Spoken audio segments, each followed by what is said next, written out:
Ladies and gentlemen, welcome to the Abez Show. And today, please help me welcome my special guest, Zeena. Zeena and I go way back as we worked together back in our advertising days, and then decided to join forces and launch our first startup called Crystal Call back then, and now known as Crystal. Hi, Zeena. How are you? I'm good, thanks. Okay, Zeena, please tell me more about you and more what you do.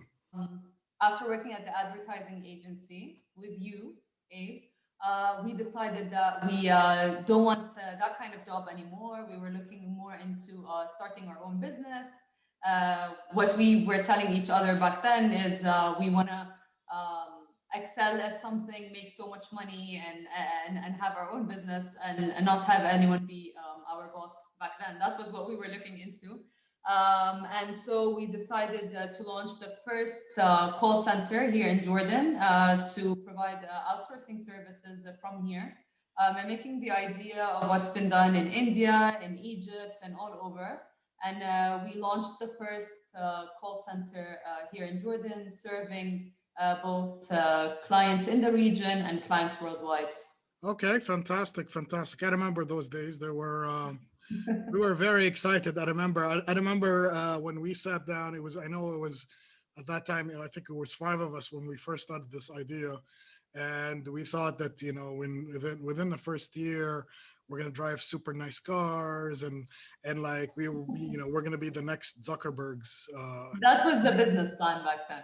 Yes, and it was all about us literally making it rain. So obviously 15, 14 years later, uh, it's gotten obviously a much better, but it was a rough journey in the beginning.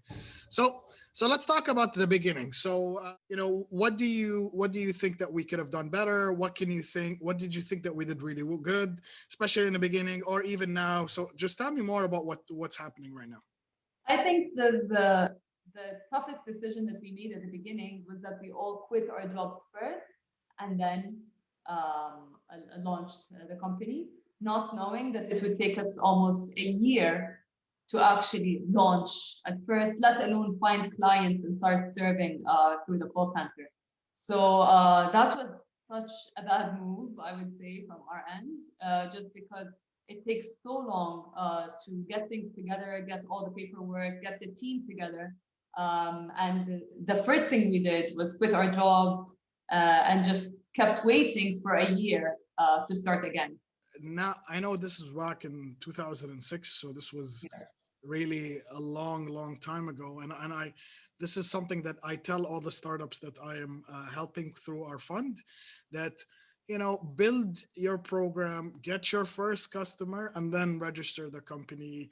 Then even possibly don't quit your job until you're seriously going to sign your first contract, because I remember those days there was a lot of frustration, us sitting at home waiting for. I remember, keep in mind that this was a completely brand new business, especially in Jordan. Getting it registered was very tricky. I remember going back and forth to the ministry, and even getting it registered locally as a business entity took us a long time, because we had to invent and we had to help them add new business. Wording, let's say, or Yes.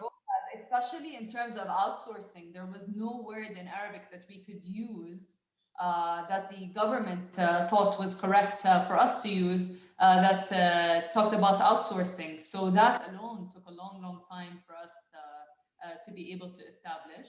And then even after launching, it took so long for us to be able to obtain our first client and start piloting with different clients here and there. So we were definitely not very busy at the beginning, and we should have had our jobs back then. I remember I shared an office with you as well. So it was For a very long time. for yeah, and you know what I mean. I remember when we hired some people and they were kind of like in shock when they would walk in and say, people who own the company all sat in the same office, like what's with all of that, you know what I mean? And I remember, but these are the days I think that gave us a bit of a tough skin. I don't know if you agree or not. I know we had issues with our investors. I know we so at any time of this journey, did you find that you were felt that we were going to give up or that we were never going to make it? I mean, I must say that at the beginning, when we couldn't find clients to convince to outsource to the call center, that at that point there was a lot of frustration because it's all about getting the first, second, third client for people to trust us to do the job for them. And so when we couldn't convince anyone at the beginning, not even local clients, none of the international clients wanted us back then. It was very frustrating, and I actually felt that this whole idea might not go through. And then when the business plan didn't work at the beginning, not the first year, not the second year, I started having major doubts that this would ever actually happen because all we wanted was to cash out. Like 2 years later, that was our vision back then. And when I felt that it's not going in that direction at all, then yeah, that was very frustrating. And I thought actually it might never work out. Talk me into more of what kind of, I know I was there most of the conversations, but tell me about the conversations that we were having, within the four, I think when we started, all four of us, about potential, how are we going to turn things around? And I know we had a lot of these conversations, and I know a lot of people stepped in, they tried to save us, or they thought that they were going to save us, but this was a natural path of any startup. So talk me through some of those, you know what I mean? I know like you got the whole expenses covered and stuff like that.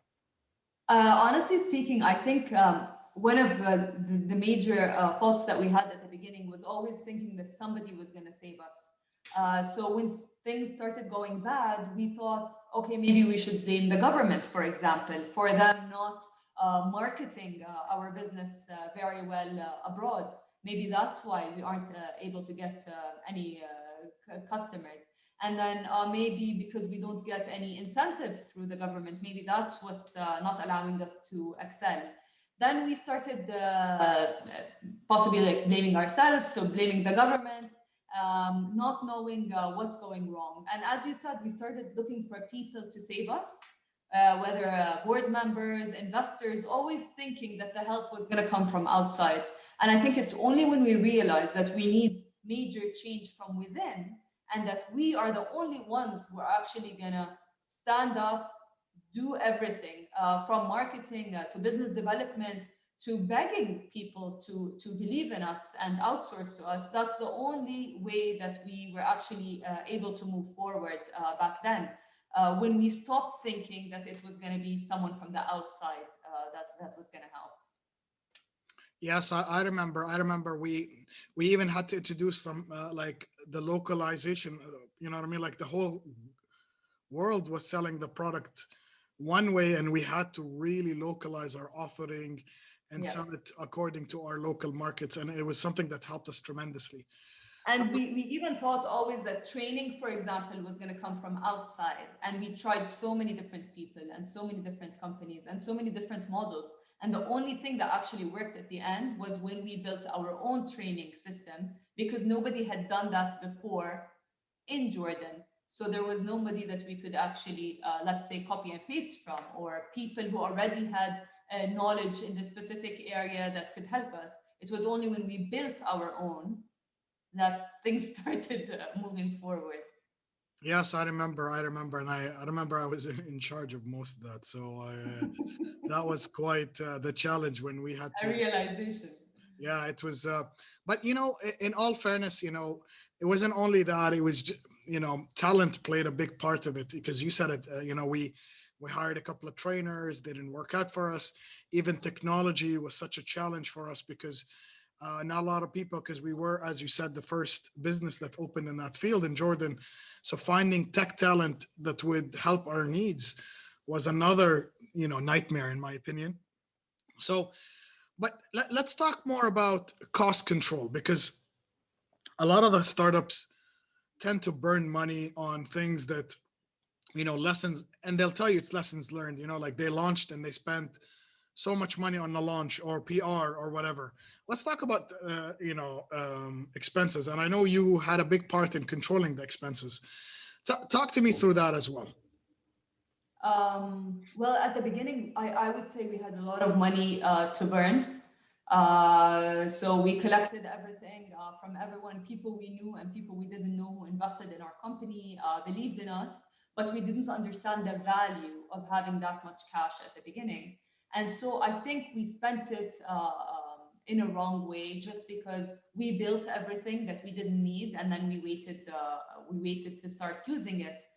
Whereas moving forward, our new strategy became that we start to build things when there's an actual demand for them, and we do it step by step.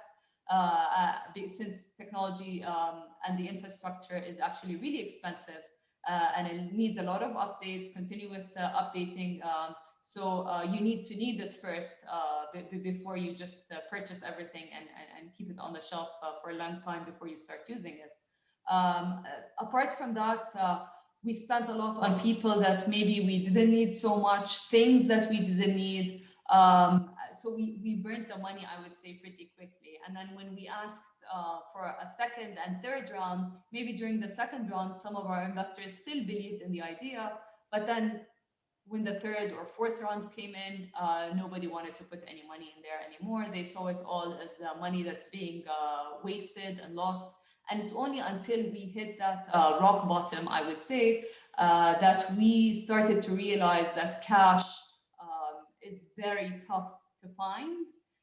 We even lost the credibility we had for bank facilities at that point because we had taken our loans and still were in so much debt that even the bank didn't want to give us anything anymore. So that's the main part where we felt that cash is so tough to obtain. And so everything that we spend should be very well thought of before we take one step forward.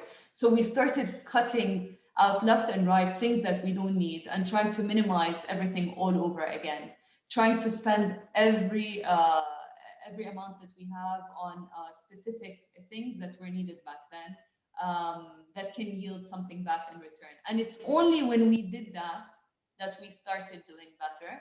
Because I remember it was maybe like May or June that specific year when we said we don't even have cash to pay our employees anymore. So we don't even have anything to cover our payroll. And so we said, okay, so we'll take it on a month by month basis. So if we have money to live through June and we pay the salaries, then we take it to July and we'll see how things go from there. And it's only when we started doing that and really, really being tight on how we spent our money wisely, it's only then that we started surviving month by month. And it's only then that the company started to flourish. And I think that was the turning point in our case.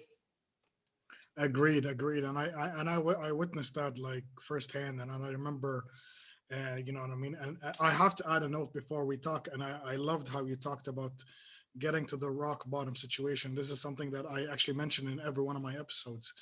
But you know, I also have to state that I think the three of us that started this company, yourself, myself, and Ramiz, um, did something I think to this day in Jordan that, or even in MENA, that is not. That hasn't been done very often, which is I think we raised $1 million before we even started, which is that's, you know, a lot of, I know a lot of startups, you know, they start with 10 $15,000 and then they start, you know, finding an investor and stuff like that. So as you said, we were technically very funded. I know the business that we were in, we needed to invest in heavy infrastructure in technology, but nowadays even that technology can be subsidized tremendously because, you know, a lot of the services are offered on the cloud. Back then we didn't have that luxury, right? But I also, let's come back to your point about the rock bottom situation. I know you guys and I sat on a different floor, so we weren't. At that time, I was mostly handling day-to-day operations while you guys were sales and marketing and actually tightening up the screws. So let's talk more about, you know, some of these conversations, either with yourself or what you were thinking, or with the other partner. You know, how are you gonna, you know, I know there was a phase in our lives where salaries was a big thing, and it still is. You know, I'm not saying it is not, but it's saying, it people really worried. We were like making sure that clients used to pay us on time just to make payroll, right? So tell me more about that mentality. How did you feel personally? How did you feel? How did that demotivate you, or how did that motivate you into something better? Actually, it was motivating for me. I would say I was only not motivated at the beginning when we couldn't find clients at first, and when the business plan didn't go so well.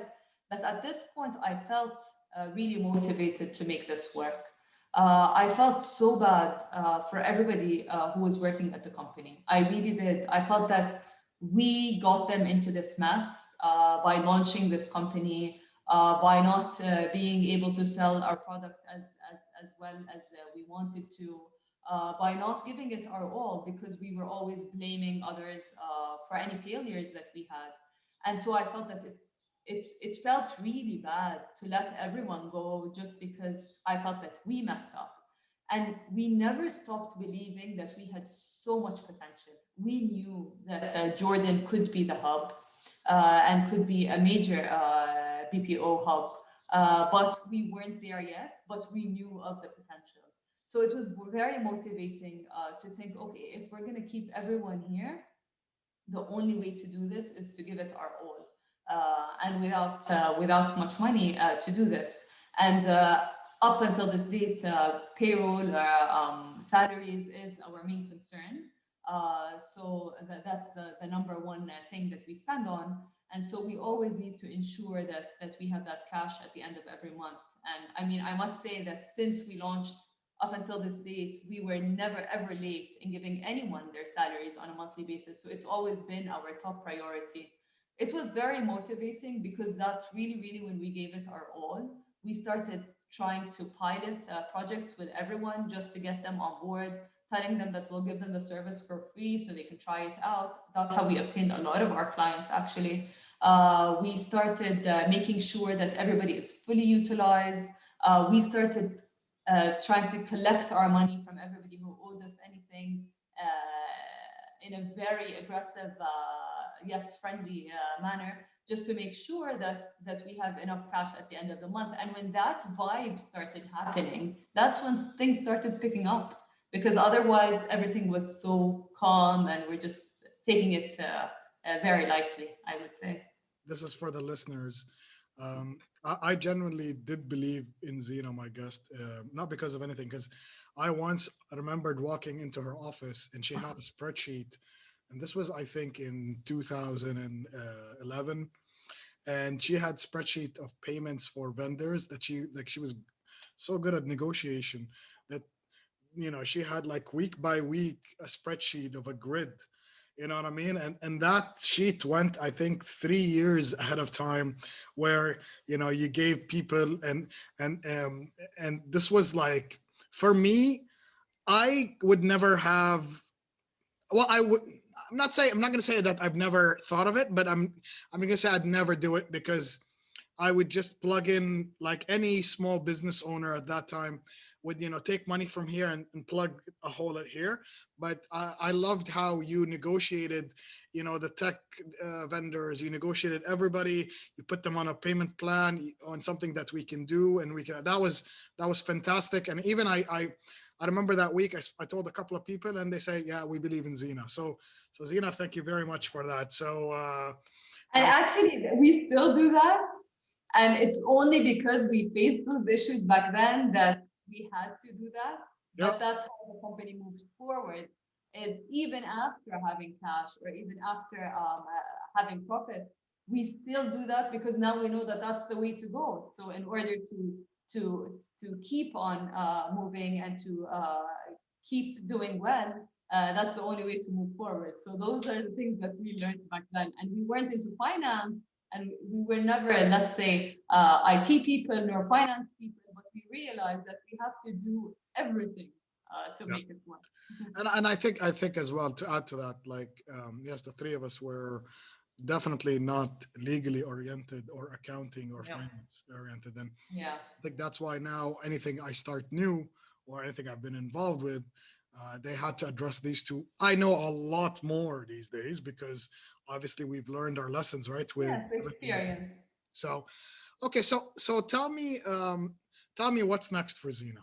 Well, we're still here at Crystal, trying to do our best, still believing that there's so much more potential.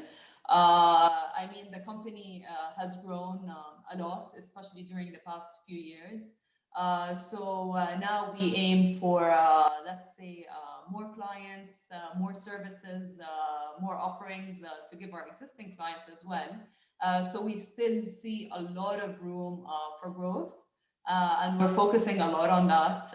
We still, thankfully, haven't lost the momentum nor the energy, because I would say every year brings new challenges.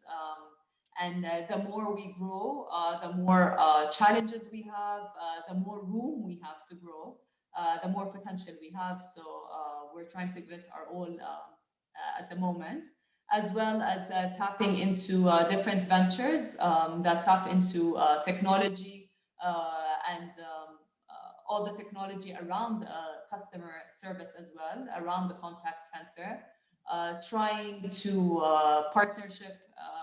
partner up, I would say, with different entrepreneurs to try new technology to serve our clients as well. So all in the field of customer service, I would say.